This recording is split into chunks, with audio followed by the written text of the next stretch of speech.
Saudações a todos que nos ouvem, mais uma vez reunidos em nome de Deus e de Jesus, para estudarmos a doutrina espírita, princípios codificados por Allan Kardec. Hoje vamos refletir, mais uma vez, sobre a dor e o sofrimento, o porquê das nossas aflições. O objetivo desta reflexão é analisar a dor e o sofrimento tanto na forma de expiação como de evolução. Vamos primeiro lembrar de uma colocação, de um livro do Rubens Alves. O nome do livro é Ostra Feliz Não Faz Pérolas. E ele nos lembra uma situação que podemos comparar com as nossas vidas sucessivas.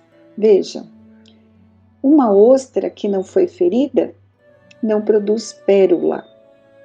As pérolas são feridas curadas. Não sei se todos têm esse conhecimento, mas as pérolas são produto da dor. É o resultado da entrada de uma substância estranha ou indesejável no interior da ostra, como um parasita, um grão de areia. E a parte interna da concha de uma ostra é uma substância lustrosa chamada nácar. Quando o grão de areia penetra, as células do nácar começam a trabalhar e cobrem o grão de areia com camadas e mais camadas para proteger o corpo indefeso da ostra. E como resultado, uma linda pérola é formada. Vejam, é preciso envolver essa areia que machuca uma esfera lisa. E uma ostra que não foi ferida de modo algum não produz pérolas, pois a pérola é uma ferida cicatrizada. Vamos trazer isso para a nossa vida, para a nossa evolução. Os espíritos amigos falam o tempo todo que a dor é uma alavanca para nós. Não conseguimos ainda compreender profundamente, mas esse é o caminho do aprendizado. O que seria a aflição, se a gente for buscar no dicionário, É uma tribulação, uma angústia, um sofrimento, uma tristeza, uma mágoa, uma dor.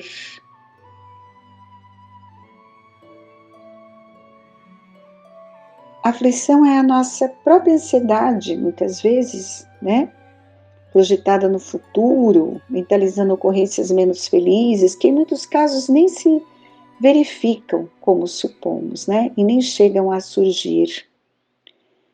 Então, no Evangelho segundo o Espiritismo, nós temos no capítulo 5, onde ele fala sobre bem-aventurados os aflitos. Nos coloca sobre a justiça das aflições e as causas atuais e anteriores. As causas das aflições, elas devem ser procuradas tanto no presente, na atual encarnação, como numa existência passada. Devemos partir do princípio de que elas são justas. Se assim não pensarmos, poderemos cair no erro de jogar a culpa nos outros ou em Deus. E como Deus é soberanamente justo e bom, isso não acontece. Então, tudo que nos acontece tem um motivo, embora nem sempre saibamos explicar com clareza. Certo? Vamos então refletir sobre dois ângulos. Em vista da encarnação atual, vamos refletir sobre o sofrimento que nos visita nesse momento. fazendo algumas indagações. E aí vamos lembrar aqui uma colocação do Evangelho, que todos aqueles que são atingidos no coração pelas vicissitudes e decepções da vida, interroguem friamente sua consciência, que remontem progressivamente à fonte dos males que os afligem e verão se o mais frequentemente não podem dizer: se eu tivesse ou não tivesse feito tal coisa, eu não estaria em tal situação. Então, a grande maioria das nossas vicissitudes e problemas são da vida presente, de escolhas que estamos fazendo, do comportamento. Em caso de uma doença, será que eu me descuidei da alimentação? No caso de uma querela familiar, será que eu não fui injusto para com tal pessoa? Então, quando nós começamos a nos questionar, vamos ver que nós somos os grandes responsáveis pelos infortúnios.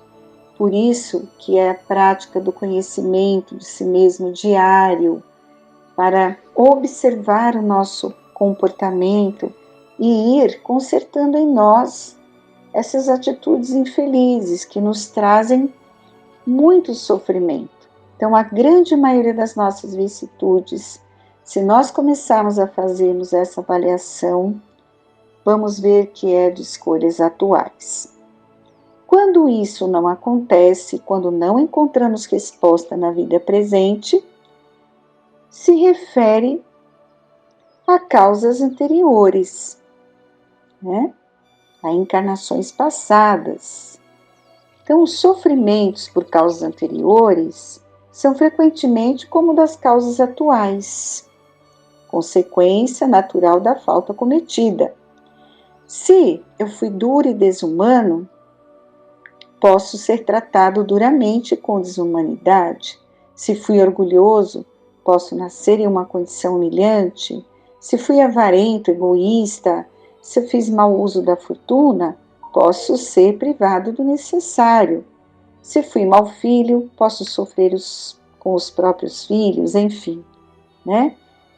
São consequências, não é castigo de Deus, né?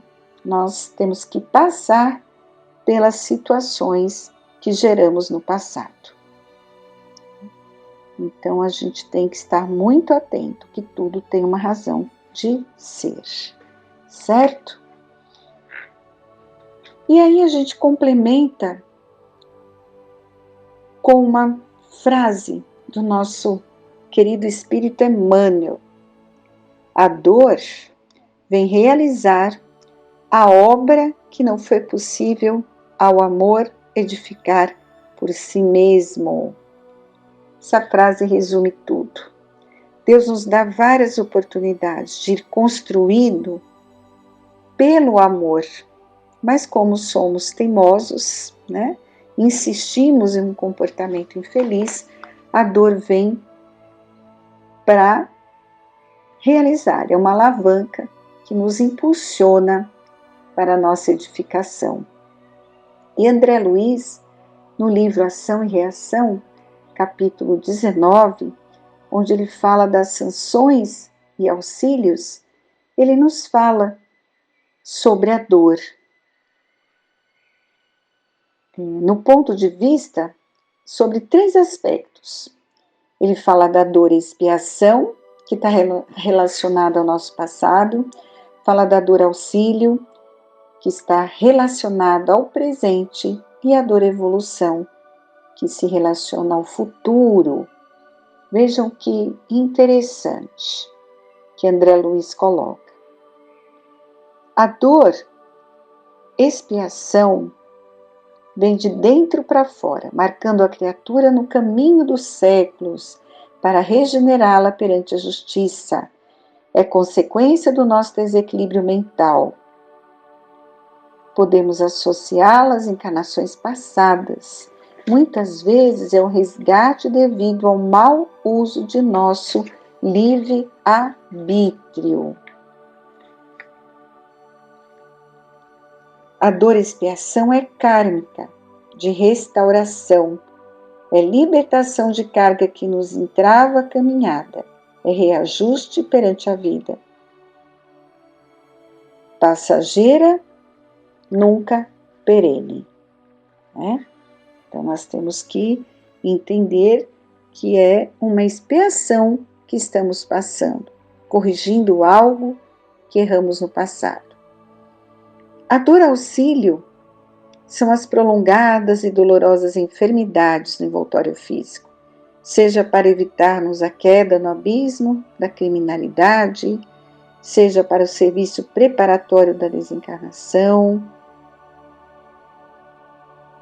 o infarto, a trombose, o câncer penosamente suportado, a senilidade prematura e outras calamidades da vida orgânica constituem dores auxílio para que a alma se recupere de certos enganos em que haja incorrido na existência do corpo denso. Né? Então assim nós vamos tendo longas reflexões para que a gente retorne à vida espiritual mais equilibrado, resgatando situações também que provocamos em outras encarnações. E por fim ele fala da dor-evolução, que atua de fora para dentro, aprimorando o ser, sem a qual não existiria progresso. Como ele disse, na dor-expiação estão associados o remorso, o arrependimento, né? E na dor-evolução, ela acompanha o desenvolvimento, o crescimento. Então é um momento que nós vamos ser testados intensamente. Então veja, por isso que faz parte. A dor tem realizar a obra, como Emmanuel falou. Todos nós vamos passar por algum tipo de dor, sobre algum aspecto, ou da expiação, ou do auxílio, ou da evolução. E aí lembramos, mais uma vez, do ensinamento de Jesus, né? Bem e o mal sofrer, o bem e o mal sofrer. Quando Cristo disse, bem-aventurados os aflitos, o reino dos céus lhes pertence, não se referia de modo geral aos que sofrem, visto que sofrem todos os que se encontram na terra. Não basta sofrer simplesmente para evoluir moral e espiritualmente, mas é indispensável saber sofrer, extraindo as boas lições de cada vivência, por mais difícil que pareça. O desânimo é uma falta. Deus vos recusa consolações, desde que vos falte coragem. Ele já muitas vezes vos disse que não coloca fardos pesados em ombros fracos. O fardo é proporcionado às forças. Como a recompensa será a resignação e a coragem. Isso está no Evangelho, mensagem por Lacordaire, Havre, 1863. Portanto, a dor não é castigo, lembremos disso. É contingência inerente à vida, cuja atuação visa a nossa restauração e o nosso progresso. Então, nós temos que seguir os conselhos dos espíritos. Fazer um autoexame, sempre. Perguntar-se, o que preciso aprender com essa situação que eu estou vivendo? Com essa dificuldade, com essa experiência? Que lições a vida está tentando me ensinar? O que preciso modificar na minha vida? Como me relaciono com Deus, com o próximo, comigo mesmo? Como que é a minha vida? Aí vem o conselho de Joana de Ângeles: conhece-te, né? Estuda e estuda-te. Essa é a frase da Joana de Ângeles. Estuda o Evangelho, estuda a doutrina e estuda seu comportamento, que se refere ao conhecimento de si mesmo, pedido pelo Santo Agostinho, né? Mudar a nossa atitude mental, direcionar a atenção para coisas positivas, vigiar os pensamentos deprimentes, negativos, fugindo do desânimo, da apatia.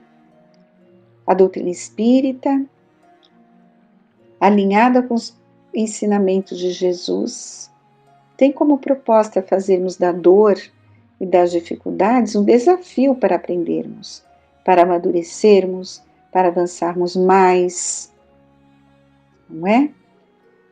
Os espíritos, o tempo todo, nos alertam para não ficarmos paralisados na dor. Nos ensinam a seguirmos em frente. Lembremos que o fim essencial, exclusivo do Espiritismo é a nossa melhoria.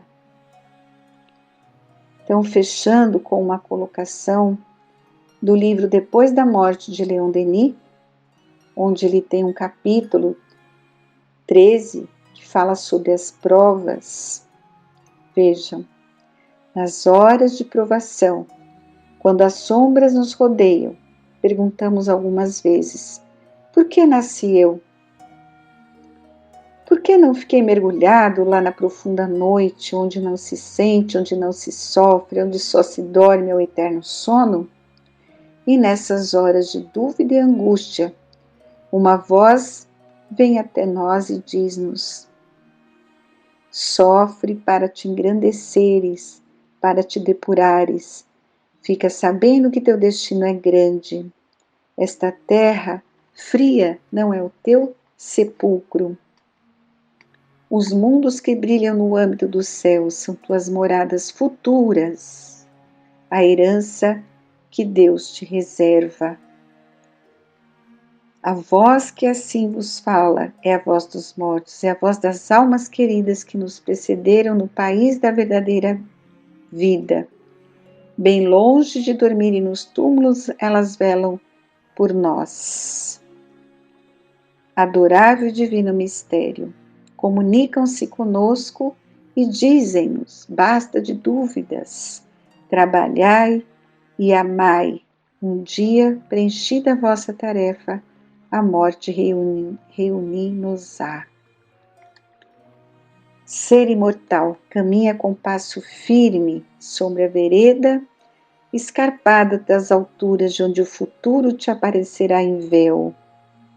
A ascensão é rude, o suor inundará muitas vezes o teu rosto, mas no cimo verás brilhar a grande luz.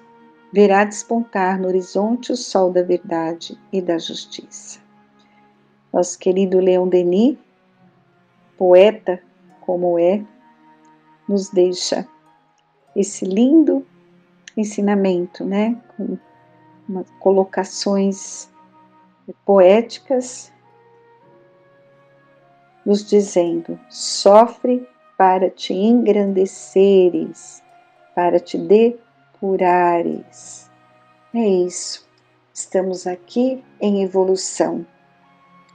E as situações dolorosas, elas nos fazem aprender muitas coisas. Então não vejamos a dor como uma coisa ruim, e sim como uma grande oportunidade que Deus nos dá para reflexão, para nos fortalecer. Que Deus abençoe a todos e que ilumine a vida de cada um. E que lembremos desses ensinamentos quando as atribulações chegam até nós. Que Jesus nos fortaleça e que tenhamos uma semana de muita paz, alegria de viver, lembrando que Deus está no leme o amparo não nos falta. Sigamos confiantes até quando Deus o permitir. Que assim seja.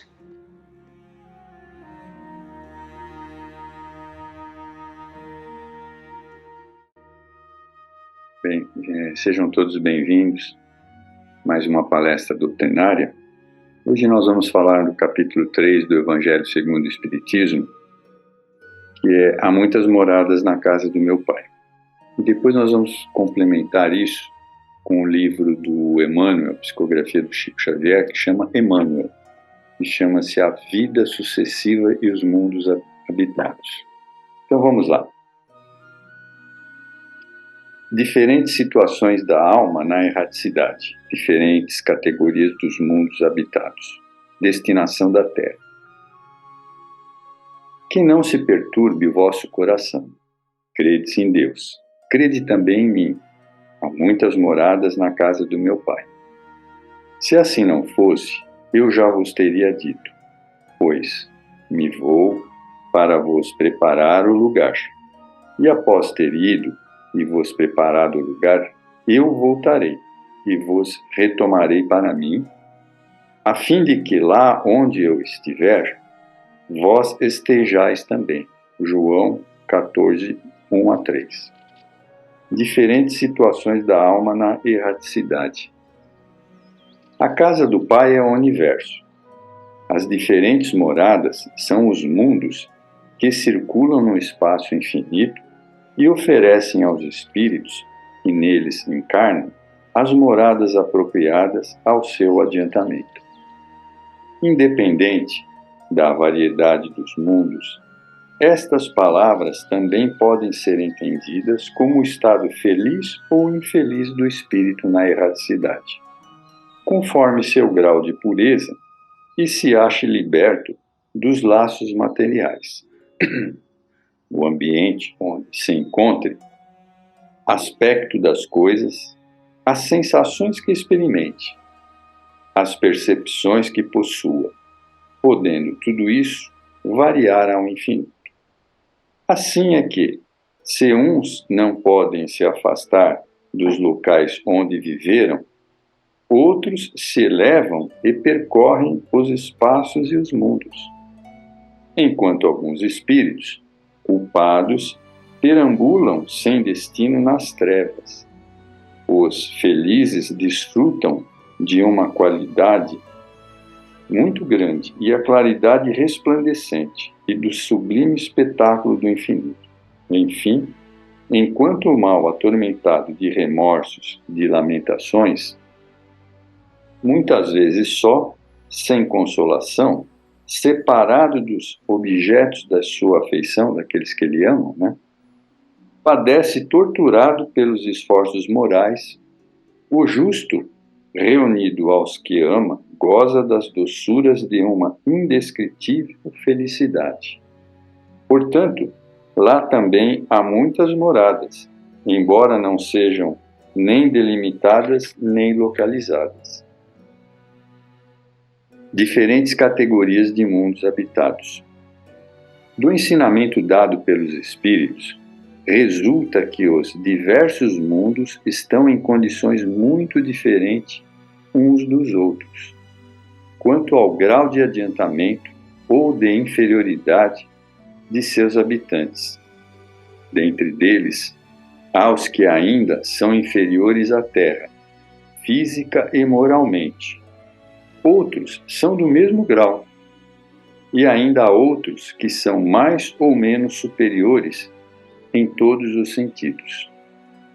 Nos mundos inferiores, a existência é toda material. As paixões reinam soberanamente. A vida moral é quase inexistente.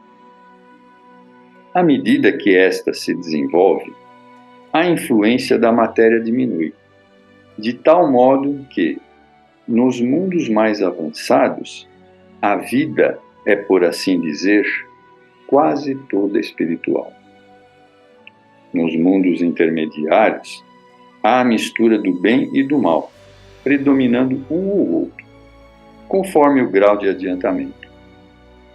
Embora não se possa fazer uma classificação rigorosa e precisa dos diversos mundos, podemos, considerando-se sua situação, destinação e características mais acentuadas, dividi-los de uma maneira geral desta forma: mundos primitivos, onde se dão as primeiras encarnações da alma humana; mundos de expiações e provas, onde o mal predomina; mundos regeneradores, onde as almas que ainda vão expiar buscam novas forças, repousando das fadigas da luta; mundos felizes, onde o bem supera o mal; mundos celestes ou divinos, morada dos espíritos puros, onde exclusivamente só reina o bem. A Terra permanece na categoria dos mundos de expiações e de provas, e por isso o homem é alvo de tantas misérias. Os espíritos encarnados em um mundo não estão ligados indefinidamente a ele e não cumprem nele todas as fases progressivas que devem percorrer para chegar à perfeição. Quando atingem o grau máximo de adiantamento no mundo em que vivem, passam para um outro mais avançado. E assim sucessivamente, até que cheguem ao estado de espíritos puros. São, de igual modo, estágios em cada um dos quais encontram elementos de progresso proporcionais ao seu adiantamento. Para eles, é uma recompensa passar para um mundo de uma ordem mais elevada, como é um castigo prolongar a sua permanência em um mundo infeliz, ou ter de reencarnar num mundo ainda mais infeliz do que aquele que são forçados a deixar, por terem persistido no mal, que é o que está acontecendo agora nessa transição planetária. Destinação da Terra, causas das misérias humanas. Muito se surpreende por encontrar na Terra tanta maldade e paixões terríveis, tantas misérias e doenças de todas as naturezas, e concluem disso que a espécie humana é algo muito triste. Esse julgamento origina-se de um ponto de vista limitado e dá uma falsa ideia do conjunto. É preciso considerar que na Terra não se encontra toda a humanidade, mas somente uma pequena fração dela. De fato, a espécie humana inclui todos os seres dotados de razão, que povoam os incontáveis mundos do universo. Pois bem, o que é a população da Terra comparada com a população total desses mundos? Bem menos do que a de um lugarejo em relação a uma grande nação. Portanto, a situação material e moral da humanidade terrena nada tem de surpreendente, se levarmos em conta a destinação da Terra e a natureza dos que a habitam. Faríamos uma ideia falsa dos habitantes de uma grande cidade se apenas os julgássemos pela população dos bairros pobres e humildes.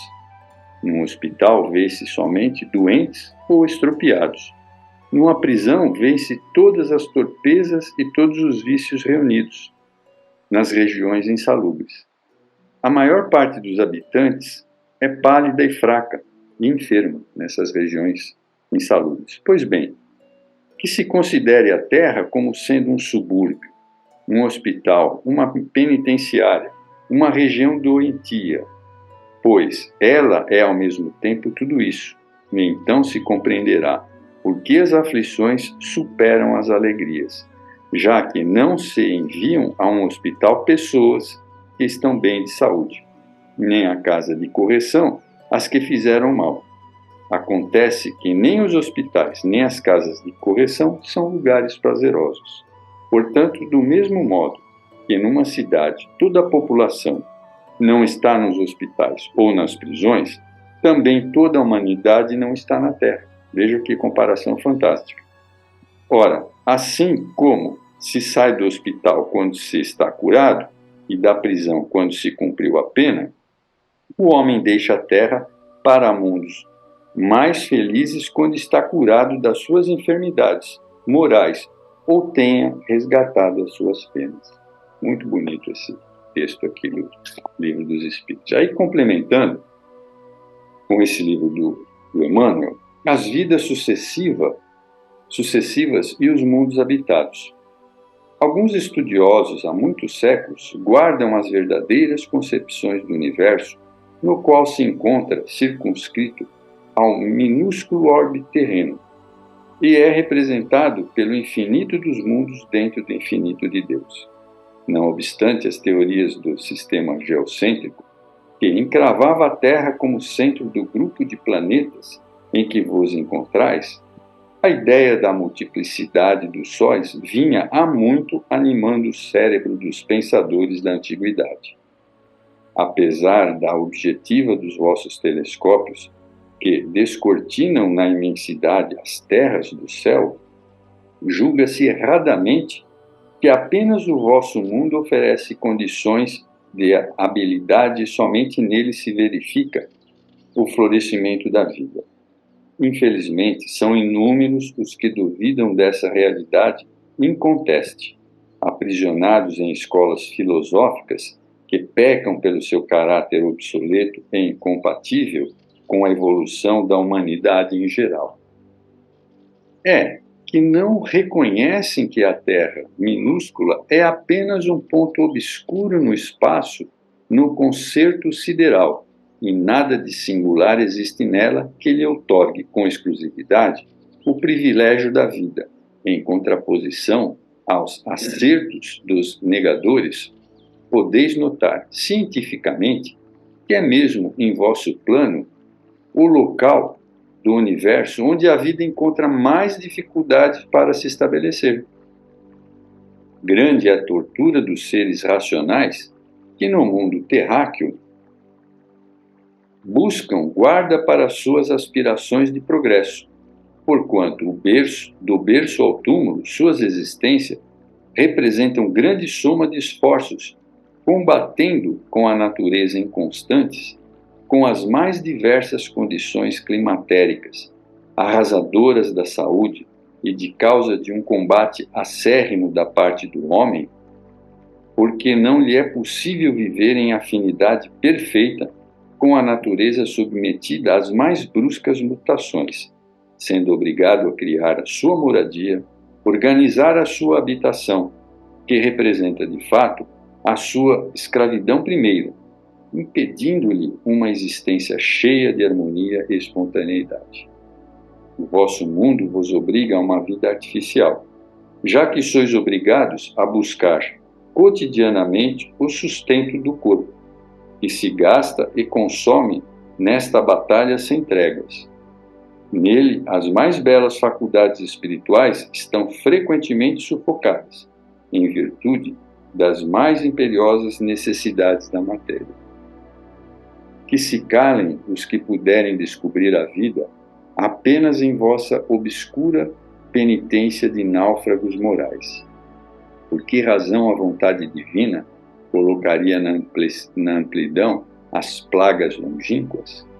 Enxergar nesses mundos distantes somente objetos de vossa astronomia é um erro. Eles, às vezes, regulados por forças mais ou menos idênticas às que controlam a vossa vida. Em sua superfície, observam-se fenômenos atmosféricos e outros, cuja explicação é inacessível ao vosso entendimento, porque os formaria o Criador para o ermo do silêncio e do deserto? Podereis conceber cidades bem construídas, abarrotadas de tesouros e magnificências, apodrecendo sem habitantes? Há mundos incontáveis, e muitos deles formados de fluidos rarefeitos, inatingidos na atualidade pelos vossos instrumentos de ótica. A Terra não representa senão um detalhe obscuro no ilimitado da vida, região da amargura, de provas e do exílio, constituindo, porém, uma plaga de sombras varrida, muitas vezes pelos cataclismas do infortúnio e da destruição. Deve representar, para todos quantos as habitam, uma abençoada escola onde se regenera o espírito culpado e onde se prepara, demandando o glorioso porvir. Significa um dever de todo homem o trabalho próprio, no sentido de atenuar as más condições do seu ambiente, aplainando todas as dificuldades de ordem material e moral, porquanto a evolução depende de todos os esforços individuais no conjunto das coletividades. Forças ocultas, leis desconhecidas esperam que a alma humana delas se utilize, e à medida que se espalhe o progresso moral, mais os homens se beneficiarão na fonte bendita do conhecimento.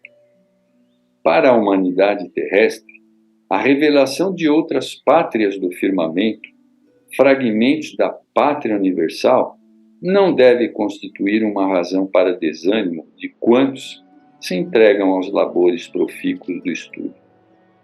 Os desequilíbrios que se verificam no orbe terreno obedecem a uma lei de justiça, acima de todas as coisas transitórias.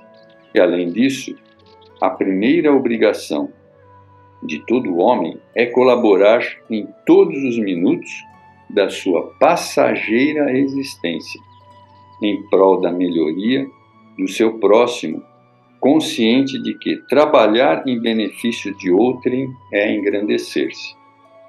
O conhecimento das condições perfeitas da vida em outros mundos não deve trazer abatimento aos extremistas do ideal.